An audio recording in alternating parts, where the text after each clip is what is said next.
सोलापूरच्या तरुणाचा चाकूने वार करून खून करण्यात आल्याची घटना समोर आली आहे। ही घटना लातूर येथे मध्यरात्री 1 वाजण्याच्या सुमारास घडलीय। अनमोल केवटे असं मृत तरुणाचं नाव आहे। तो मंद्रुप गावचा रहिवासी होता, तर त्याच्यासोबत असलेली एक महिला देखील गंभीर जखमी झालीय। या प्रकरणात पोलिसांनी एकाला पकडले आहे। शुभम जयपाल पतंगे, वय 24 वर्ष, राहणार संजय नगर, बस स्थानक समोर रेणापूर असा पकडण्यात आलेल्या आरोपीचं नाव आहे। मिळालेली अधिक माहिती अशी की 17 ते 18 सप्टेंबर रोजी मध्यरात्री 12:45 सुमारास अनमोल केवटे हे एका महिलेसोबत एर्टिगा गाडीने लातूर येथून औसाकडे निघाले होते।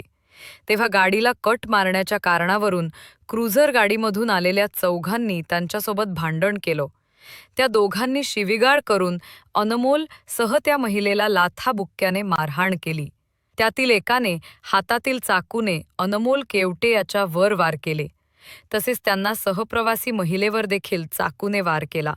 घटनेनंतर तेथून चौघे पसार झाले। या घटनेत अनमोल याचा मृत्यू झाला, तर सहप्रवासी महिलेवर लातूर येथील हॉस्पिटलमध्ये उपचार सुरू आहेत। या प्रकरणी शिवाजीनगर पोलीस ठाण्यात गुन्हा दाखल करण्यात आला असून पोलिसांनी एकाला अटक केली आहे, तर तिघांचा शोध सुरू आहे।